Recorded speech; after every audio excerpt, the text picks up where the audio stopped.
আপনি চাইলে কিন্তু ক্যাপকাট অ্যাপ দিয়ে আপনার ফটো বা ছবির ব্যাকগ্রাউন্ড কিন্তু সহজেই রিমুভ করতে পারবেন। চলুন তাহলে কথা না বাড়িয়ে শুরু করা যাক।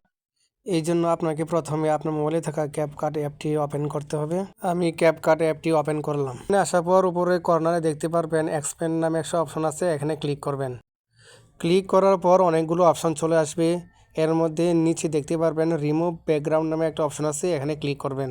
এরপর আপনার গ্যালারি থেকে একটি পছন্দ মতো ইমেজ সিলেক্ট করে নেবেন, যে ইমেজটার ব্যাকগ্রাউন্ড রিমুভ করতে যাচ্ছেন। আমি এখান থেকে একটি ইমেজ সিলেক্ট করে নিলাম। আপনার ইমেজটি সিলেক্ট হলে অ্যাড অপশনে ক্লিক করবেন। দেন এখানে আসার পর আপনার ইমেজটাকে কিন্তু তারা অটোমেটিক সিলেক্ট করে নেবে এবং ব্যাকগ্রাউন্ডকে রিমুভ করে দিবে। ইমেজটা সিলেক্ট হয়ে গেলে উপরে কর্নারে দেখতে পারবেন এক্সপোর্ট নামে একটা অপশন আছে, এখানে ক্লিক করবেন। এরপর ডান অপশনে ক্লিক করবেন। আপনার ইমেজটা কিন্তু সেভ হয়ে গেছে। এখন কিভাবে ব্যাকগ্রাউন্ড অ্যাড করবেন সেটা দেখাবো। এই জন্য আপনাকে নিউ প্রজেক্টে আবার ক্লিক করতে হবে।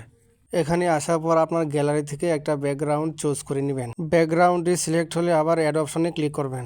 দেন আপনাকে যে কাজটি করতে হবে সেটি হলো আপনি যে ইমেজটি ব্যাকগ্রাউন্ড রিমুভ করেছেন সেটি এখানে বসাতে হবে। এই জন্য আপনাকে নিচে একটি ওভারলে নামে অপশন দেখতে পারবেন, এখানে ক্লিক করবেন। ক্লিক করার পর অ্যাড ওভারলেতে ক্লিক করবেন। আপনাকে গ্যালারিতে নিয়ে আসবে। গ্যালারিতে আসার পর আপনি আপনার ইমেজটা সিলেক্ট করে নেবেন। ইমেজ সিলেক্ট হয়ে গেলে আবার অ্যাড অপশনে ক্লিক করবেন। দেখতে পাচ্ছেন আপনার ইমেজে ব্যাকগ্রাউন্ড কত সুন্দরভাবে রিমুভ হয়ে গিয়েছে। এভাবে আপনি চাইলেই ক্যাপকাট অ্যাপ দিয়ে খুব সহজে আপনার যে কোনো ইমেজে ব্যাকগ্রাউন্ড রিমুভ করতে পারবেন। ভিডিওটি ভালো লাগলে অবশ্যই একটি লাইক করবেন এবং আমাদের চ্যানেলে নতুন হলে অবশ্যই চ্যানেলটিকে সাবস্ক্রাইব করে দিবেন।